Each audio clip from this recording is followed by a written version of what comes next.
conclude petitions on the February 25 presidential election before the inauguration of a new president on May 29.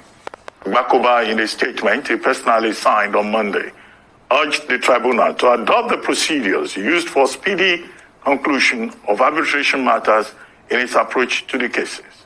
According to him, the first is the interpretation of Section 134 of the 1999 Constitution of the Federal Republic of Nigeria as to whether securing 25% of votes in the Federal Capital Territory, Abuja, is compulsory to be president. And on the second, he queried the legality of a candidate being allowed to stand for presidential or vice presidential election when he is at the same time a senatorial candidate. Joining us now on the morning show is Dr. Olisa Agbakoba, a senior advocate of Nigeria and a former president of the Nigerian Bar Association. Good morning, Dr. Agbakoba, and thank you for joining us on the morning show. Well, let's start with your... Good morning, Robert. How are you? I'm good, thank you. Let's start with your proposal that election petition cases at the Presidential Election Tribunal can be concluded within 7 days if the tribunal takes a more proactive approach to it. But how feasible is that, considering the fact that election petitions have time limitations, they have a time frame. The Constitution talks about 180 days. When you appeal, you have 60 days. And then we're dealing with an election in which you probably have over 10,000 polling units. How do you do all of that within 7 days and before May 29? Shouldn't you be recommending that the Constitution has to be reviewed first? That challenge about time limitation should be addressed and properly defined. Otherwise, how would the courts do it in 7 days or before May 29? Yeah, thank you very much. There's a context in which I've recommended that we should finish the petitions as fast as possible, and I think 7 days is a good time to go. The fact that the Constitution prescribes a time limit doesn't mean that that time limit must actually run. So the context of my call is that the polity is overheated. The other day, the Minister of Information is accusing Mr. Peter Obi of treason. People want interim government. There are all kinds of things going around. There's a whole shebang of things that seems to want to destabilize Nigeria. The DSS is shouting that there are people who are all over the place doing things. And the simple problem is just to resolve the election petitions. So the question is not whether it is doable, it is whether it can be done. So I start by saying that the judicial philosophy of Nigeria is about 100 years old. Nigeria is nothing for speed. Why is it possible that Ghana finishes its own election petition in 30 days? So why can't we also do it here? Why should we have 360 days to do something that is very simple? So the new international gold standard, and I sit as a senior arbitrator in the City of London, and what we do is we apply case management. So my first recommendation is to say, the issues presented to the tribunals, are they amenable to quick resolution? And I think there are three issues which you've outlined that are amenable to quick resolution, one way or the other. Now, under the Kenyan procedure, those questions that I've set out are decided in exactly 1 day. So if I was the presiding judge of the tribunal, I would give 2 hours to the petitioner to establish the case whether 25% of FCT is relevant in the consideration of who is the president or not. I would give time to Mr. Tinubu's people to reply, and I'll deliver a ruling at 6 p.m. What's the difficulty? These are purely matters of law. So it is absolutely feasible. If those three questions do not succeed, then the part A of the petition would be now to do what you say, take the issue of electoral malpractice, which I concede will be a lot longer. But I have a strong feeling that those three questions I have set out can resolve the petition one way or the other. And it can be done in 7 days. If Kenya can do it in 14 days, why do we need 360 days to do our own?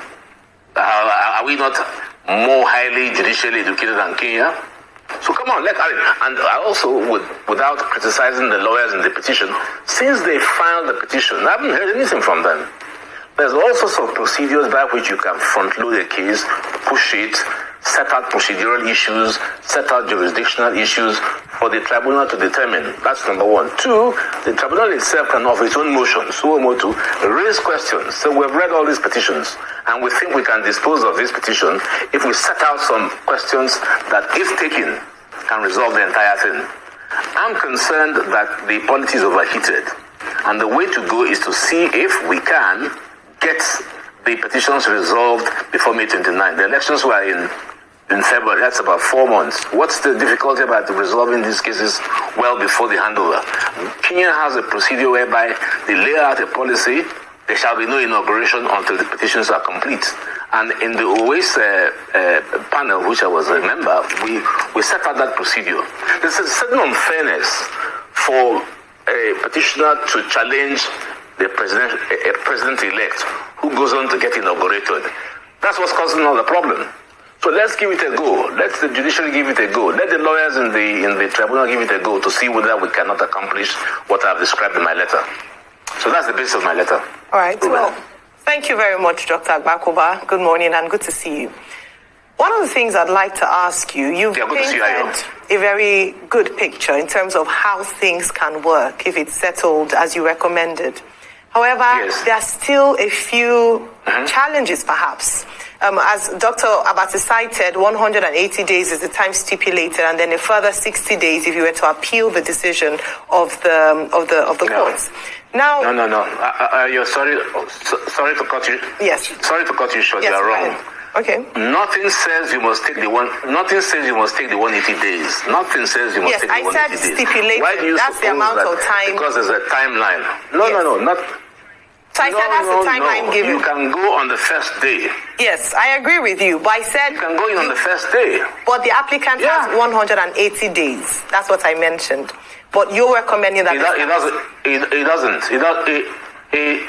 doesn't. If Peter Obi is pushing his petition and he wants the president-elect not to be inaugurated, why should he wait for 180 days? If he files the petition, he ought to put in applications for a summary judgment. Why must he wait? That's the mistake. Kenya has a 30-day timeline. Nobody waits for the end of the timeline. Once you file your petition, you should be ready to make preemptory strikes. So if I was in the petition, I filed the petition on Monday. On Tuesday, I will file all my papers and request the court to determine certain jurisdictional questions. The fact that I have 180 days doesn't mean I should wait to 179 days to then begin to hustle. Everybody agrees that the policy is overheated. So we need speed. Okay. All right, so that brings me to my question, Dr. Agbakoba. The petition. Yes. So that brings me to my question. Despite what you have said in terms of you don't have to wait for the 180 days, you can do it on day one. The petitioner and some actors in this matter have said that they encounter challenges. So the question I was going to pose to you is that what are some of the areas that would prove difficult for this to be actualized?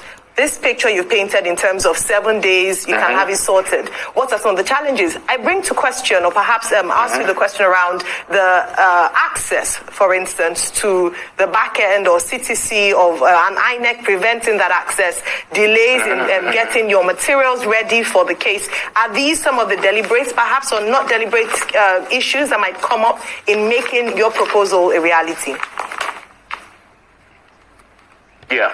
The point is that in modern judicial case management philosophy, there are steps you take to arrive at a conclusion. So step one would mean that if the decision of the tribunal states that 25% of FCT is not required, that point fails. If the tribunal says that 25% of FCT is required, then the petition succeeds. Now, so as you go up the steps, you will come to the point where the most difficult question will be posed, which is electoral irregularity. Mr. Robert Clark was on your program yesterday, and he gave a description of how petitions work. Petitions work on two levels. The first one is the technical level. All the 3 points I laid out, they are jurisdictional. They don't need any facts. You don't need a single documentation from INEC, because on the facts, Mr. Tinubu did not win 25% in Abuja. So you don't need any access from INEC. It's stated in the petition. So the question is a legal question. What is the consequence of Mr. Tinubu not getting 25% in Abuja? Is it fatal or is it not fatal? You don't need any recourse to INEC for any documentation. If the question is answered in the negative, Tinubu goes through. If it is answered in the positive, Tinubu loses. You go to the next question. What is the consequence of Mr. Tinubu's vice presidential candidate being on the ballot of senatorial? Is it fatal in view of Section 35 of the Constitution, one way or the other? And so on and so forth. So you exhaust the jurisdictional and procedural questions. If all those questions succeed, then you are within the time to dismiss the petition or allow it. Now, the more difficult one is if the procedural and jurisdictional points do not succeed. Then we are bogged down by the electoral irregularities, and I agree here that access to documentation will be necessary. But to sit down and do nothing, I haven't heard a thing from the courts, I haven't heard a thing from the legal team, is the point that I'm saying is irritating. And the policy is overheated. That day, Mr. Lai Mohammed was in the UK, in the US, shouting treason. Mr. Tinubu, Mr. Peter Obi is here making his own war.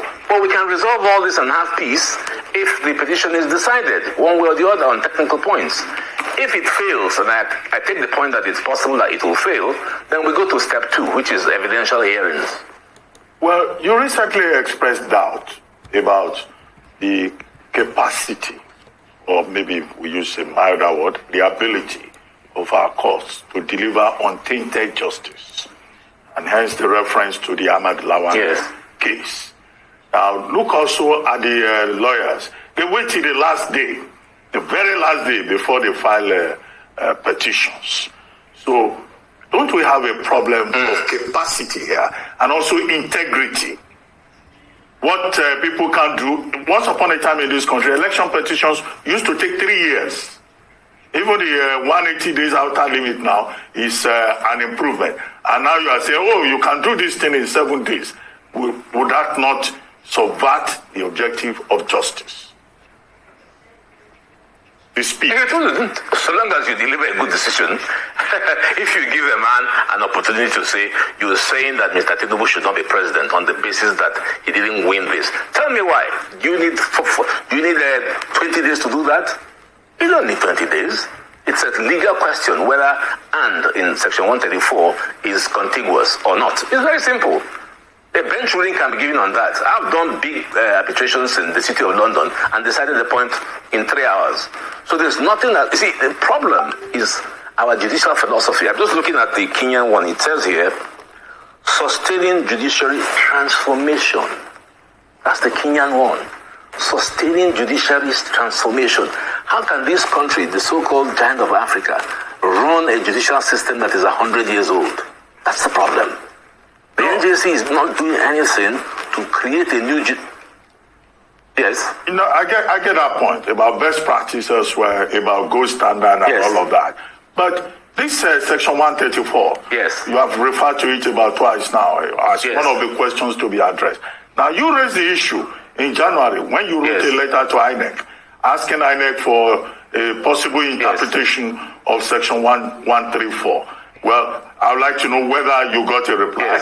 And then as a senior advocate of Nigeria, what's your own opinion, which you have not documented, about the interpretation of that Section 134, sub 2 in particular? Well, I did a letter to INEC, and if they had answered me, maybe you wouldn't have been in this logjam. But I had an interview. They didn't reply, by the way. But I had the closest they came to reply was an interview I did on TVC with my good friend Festus Okoye, and he admitted that it was an issue that required to be resolved. And I was surprised that they did nothing. My own view is that Section 134 applied literally, because the rules of interpretation say if you read something and it's so clear to you, then you don't need to interpret it. The thing says you must win a quarter of the votes in 2/3 of 36 states. And and. So what do you want to say? The answer is obvious. So the presidential candidate does not have to get 25% in FCT. Otherwise, it will amount to an absurdity. If he already has 25% in, say, about 28 states. No, I didn't say that. I said no. I want you to break it down. 25%. I want you to break it down in a way that the ordinary man. It down. No, let's apply. I've just broken it down. Ruben, I've broken it down. You want to put words in my mouth, which I won't accept. It's so simple. You get a quarter of the votes in 25%. In a quarter of the votes in 2/3 of 36 states. That is what the law says, which is 24. So that's one part of it. It goes on to say, and. What does that mean? And the FCT. So as far as I'm concerned, you must also win 25% in the FCT. But that's not for me to say because I'll be judging what is before the tribunal. So we think the tribunal can answer this question quite easily in 1 hour. That's my point. Quite easily. All right. It's not a difficult question to resolve. All right. Well, Dr. Gbakoba, you also talk about, just going back to what the question that had been asked previously around your confidence in the judiciary. You had said in a previous interview, that in the past you could look at the weight, you could analyze the case before the court and be able to make a decision that would possibly tally with what the court would come up with based on the merits of the case. But in recent times, and you cited a few cases where this had happened, it's not quite the same. I'd like you to speak a bit on that in terms of the confidence or lack of that you have in the courts. And second of that question is on INEC's role as a respondent. What you have said is that INEC should come in as a neutral witness, where they're just coming to present to the courts the facts or what actually happened during the elections. Unfortunately, what we see happening is that INEC comes in almost as if working with the respondent, so coming to defend, and in your words, with sweat and blood, what had happened, and this ought not be the case. I'd like you to speak a bit more on that, please. Yes. No, absolutely. You remember when Mr. Shiv Shagari of blessed memory was president, he acknowledged that the process that brought him was flawed, and he set up the OAS panel, and I was a member. And we came up with a set of recommendations which has not been implemented today. One of the key recommendations was INEC must not be a party, because if INEC becomes a party, it's forced to defend the petition. The last election in 2019, INEC was even more active than Mr. Buhari in defending the petition. The only role for INEC is to just say to the tribunal, these are the results, these are the documents we used, and the court will assess it. So I'm of the strong opinion that INEC ought not to be a party at all. So now INEC is a party, and therefore it is hiding documents, because it has an interest to say that the elections were conducted properly. So I hope that the lesson from all this really is that the 10th Assembly will inaugurate all the legislative recommendations we made under OAS in 2007. It's time to demystify election petitions. Election petitions are not difficult. I've handled a lot more difficult and complex financial cases in the City of London. So what is the issue about determining whether Section 35 states that if you are a vice presidential candidate on a party's platform, you couldn't be a senatorial candidate at the same time? Is there any difficulty in that? It's simple English. That would take me 2 minutes to decide. So I still reiterate, 7 days is enough time to go through the Court of Appeal at first instance and the Supreme Court. The only place where there might be a difficulty is if the questions I set out fail. And there's a strong possibility that they might fail. So we'll now go to part B of the case management issue, which is Peter Obi and other petitioners will now have to prove the irregularities set out in the petition. That would be a long time. And I guess that's why there's the 180-day timeline. But before we get to the 180-day timeline and part B of the petition, what about part A? And I think the overall concept is Nigeria needs to cool down. The whole place is overheated, mainly because of petitions. So the judicial philosophy behind this thing should be that the courts must be proactive. And let me repeat again. Since the petitions have been filed, not a statement has come from the courts. And that's unfortunate. The court ought to set practice directions to say, we can see what's going on in Nigeria. As a result, we set these questions down. we hereby issue procedure order number 1 and set out these questions and invite counsel on both sides to address us. And once we hear the addresses, the judgment will be delivered the following day, one way or the other. Why can't they do that? Well, that's my simple point. Why can't they do that? I would like to know. Well, 2 quick things. One, you alluded to the statement made by Alhaji Lai Mohammed, Minister of Information and Culture. Yes. The effect that Mr. Peter Obi and his running mate, Dati Baba Ahmed, have made statements that could make them liable for treasonable felony. And then the second thing, will be what you think of all this general talk about interim national government and the DSS coming forward to say, well, that's a taboo subject because it will amount to subversion. Yes. Yes, but you see, the problem is because there's a strong feeling that Mr. Tinubu will be sworn in and the petitions are running. And there's that feeling, but if the man is sworn in, then what are we doing in the courts? That's the problem. And that's why I say, let's get these petitions resolved. I don't agree with Mr. Lai Mohammed that what Mr. Obi is saying is treason. I don't agree.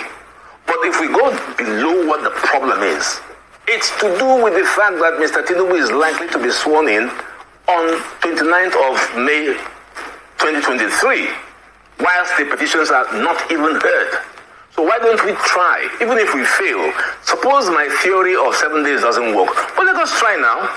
Let's try to see if we can get it going. And if we get it going, that is a plus for everybody. Why must we be in this continuous political, quagmire of everywhere is in confusion? I really would urge the tribunal and legal team on both sides to do their possible best to push this case to the possible limit where we can see if there can be a conclusion before the swearing in. But clearly, I have said that I do not believe, and the Constitution does not recognize anything like an interim government. It's a total contraption. So as it stands now, Mr. Ahmed Bola Tinubu is the president-elect, whether we like it or not. And he's going to be sworn in on May 29th, whether we like it or not. Many guys are going to be unhappy because they will say we have petitions. So in order to balance out justice, could we please get these petitions, if they can be resolved before that date, so everybody is happy? If Peter B loses, then he goes home and knows he's lost. But why hang the thing? I can understand Peter B's concern and Dati Mohammed's outburst if Mr. Tinubu is being sworn in at Eagle Square and the petition is hanging in the Court of Appeal. That doesn't sound too right to me. So where we strike the balance is to give our best possible shot to finish the petitions. Let us at least try. There's no point all sitting down and saying, can it be done? Let's try to see if it can be done. All right. Well, thank you so much. I'm glad that you talk about and you push a strong case for the fact that it can be done, even though it's never been done in Nigeria, but doesn't rule out the possibility that it can be done. But I asked the question earlier, and I'd like you to revisit it if possible. Bearing in mind all the things you said, why is it then not an option to take? Why is it taking so long? As you mentioned, the courts haven't yet responded, at least until now, to the petition submitted by both Mr. Peter Obi and Alhaji Atiku, because a number of parties did submit their petitions. What is stopping judiciary? What is the barrier? Why can't we achieve this? What are the issues? I know we've talked about, justice being served, not to subvert justice, but what are the bigger issues beyond just a will to make this happen? Look, I sat on the NJC, the National Judicial Council, for almost 4 years, and I found the place toughy and very conservative. And I pushed the case all the time that the National Judicial Council ought to do a lot more than it is doing. And that's the problem. We need to modernize the justice sector delivery process. I've got a case in court, even though I'm former president of the Nigerian Bar Association. It has sat in the High Court for 12 years. 12 years. Some cases take 20 years. There's something wrong. The confidence in the judiciary, which I expressed at an interview, I think, with Channels, is the fact that people say if you go to court, you don't get any decision. You just sit down there. So isn't it time that the National Judicial Council can say, look, no, there's something wrong here. We need to shake things up. And that's what Ghana did, and that's what Kenya did. Kenya, how is it possible that Kenya can finish down in one day? And we can't. We have more judges than Kenya. We had our judges out in Kenya training people, sitting on their high courts. So why can't we do it? We're not doing it because of lethargy. That's all. There's no other reason. The elections were on 25th of February to March 25th. This is going a month and a half. Nothing. That beggars belief, as far as I'm concerned. Beggars belief. So I appeal to our legal system to shake the entire thing up. I've been at this thing of reform of the judiciary for the last 25 years, and I've only seen two judges, two CJNs that I am proud to say were very vocal. The first was Mr. Justice Belgore. Remember when OBJ was going around the whole place doing impeachments? I, as NBA president, and Belgore CJN stopped it. We absolutely stopped it. So we won't have this nonsense. We issued practice directions and it stopped. The other one was when Mr. Justice Dahiru Mustafa was the CJ of Nigeria. But unfortunately for him, he only stayed 6 months. He came out, I was a consultant, he came out with a radical set of new rules, which if had been implemented, wouldn't be in this morass we are in. So please, can the NJC give some bite to the judicial process so that there can be confidence? Because confidence in the judiciary as a result of the slow snail pace of cases is affecting the public confidence of people to go to take their cases decided. And that's what's happening in Nigeria. People have filed a petition. Nothing has happened since it was filed. And the NJC is sitting down there and the electoral tribunal is sitting down there not saying a word. I don't think that's right. Well, maybe some people will even add that the starting point is probably a reform of the NJC itself. But this conversation has been this conversation has been about the election petitions at the presidential level. Will you make the same argument at the state level? Will you make the same argument at the state level, considering the fact that the state at the state level, the level of incapacity is even worse? And I ask you, is anybody listening this time around? Is anybody listening this time around? Yeah. That's the problem, Ruben. No one's listening. That's the problem. Nobody's listening. I've pushed this thing about judicial reform for 30 years. Nobody is listening. But could we please get our people to listen? That's why our democracy is fragile. Okay, if we say that... I think I've lost you. Okay, can you hear me now? Hello? Yeah, I can hear you. Okay. If this is where we have found ourselves. Yeah, I can hear you. If this is where we have found ourselves, the people resisting ideas and all of that, well, it means, as you pointed out, that by May 29, we will have a presidential inauguration. Now, you talked in the past about the ideal president for Nigeria will be a president that can deliver hope. Now the president-elect on the platform of the APC is talking about restoration of hope. Do you think that Bola Ahmed Tinubu would fit into that picture, your picture of an ideal president? I don't know. I hope. I just pray. I mean, what I think, personally, I'm apolitical. So whoever gets in there, I'm interested in Nigeria turning around. So I would hope that if Mr. Tinubu gets in and is done with all the petition, or Mr. Peter Obi, or whoever, I'm not sure. Look, you know the point. I'm not sure Nigerians really care who is the president. Nigerians are interested in what Fayose, famously described as stomach democracy, or OBJ described as dividends of democracy. So I would urge whoever finally gets to be confirmed Nigerian president to just do right by Nigerians. And if Mr. Tinubu can do so, welcome. If it is Peter Obi, Nigerians are just tired. They're not interested in, who is there particularly. They're interested in how development can come, how the healthcare system can be turned around, how you can create jobs, how you can push back on employment, how you can increase the debt-to-revenue profile, how you can make Nigeria a country where we feel blessed and we don't have people, running away. Nigeria has the potential to be a great country, but we need leadership. So if Tinubu can bring it, fine. fine. If Mr. Peter B can bring it, fine. I have no political preferences. My only concern is that Nigeria ought to be a great country. And I think it can be a great country. All right. But it's losing the ability to be a great country. That's the problem. Okay, so I must touch on this interim government. I know you talked about the fact that what Alhaji Lai Mohammed had said with regards to Mr. Peter Obi is largely unfounded in terms of it being treasonable. But you have spoken about this DSS's talk about some people, no names mentioned, trying to find a way towards an interim government. And you talk about there being no constitutional provision for one. In the 1999 Constitution, there is no provision for an interim government. However, this term has been bandied a lot in the last few weeks. In fact, perhaps even before the elections, here and there, that if this doesn't happen, there'll be an interim government. Yeah. What should the government be doing? They haven't released names, as to who is. They said it's going to be through protests, unrest, making, the nation ungovernable, and then going to an interim government before a swearing in can happen.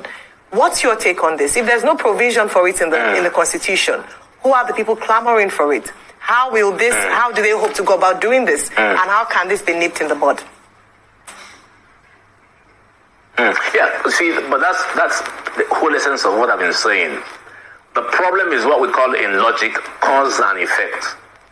The cause of all this cry for an interim government and the response by Lai Mohammed and the DSS is because they want Mr. Tinubu to be inaugurated by May 29, irrespective of the decision of the tribunal. The other guys don't want because they think it's unfair. That's the real problem. That's the real problem. So I'm not really concerned with, the call for interim government, which I think is unconstitutional. My concern is I've identified the problem as if I were a medical doctor. And I can see that if we really resolve the petition, then the issue of, if the petition comes down on a decision on 23rd of May, then we have no problem because 29th of May is ahead. So let us say Mr. B loses. Then Mr. Tinubu can then go on peacefully to be inaugurated. There will be no call, you're getting inaugurated, but you are still got a case in the courts. So the real issue would be, let us all put our energy to resolve the petition. If we resolve the petition, all the questions you ask about interim government, DSS, the slander, the issue of treason will disappear. So my central concern is, can we please finish this petition in good time so that the president who takes over on May 29 will have peace of mind and no distractions to face the huge problem. The incoming president will face a terribly, defectively broke country of almost 80 trillion naira. That's going to be a huge, huge obstacle. And then if you put the wahala of is his presidency legitimate, that will make it very unstable for him. So let me go back again and repeat. Can we please get these petitions away so that whoever is the president can focus on giving us a brilliant and good and developed Nigeria with an agenda that I've read all the agendas. Peter Obi's agenda is brilliant. Mr. Tinubu's agenda is brilliant. Whether they can implement is a different thing. But I don't want them to come with the problem of uncertainty around Nigeria, interim government and all that. That can be resolved. And that's the reason that I have so strongly emphasized, let us try and get this petition away from the equation. Kenya can do theirs in 14 days. Why do we need 360 days to do ours? Can you think of that? Is that not ridiculous? Small Kenya, you can say Kenya is a small country, so they don't have the mass of materials that we have. But let's try. What stirs my soul is we just sit down helplessly and do nothing. Let's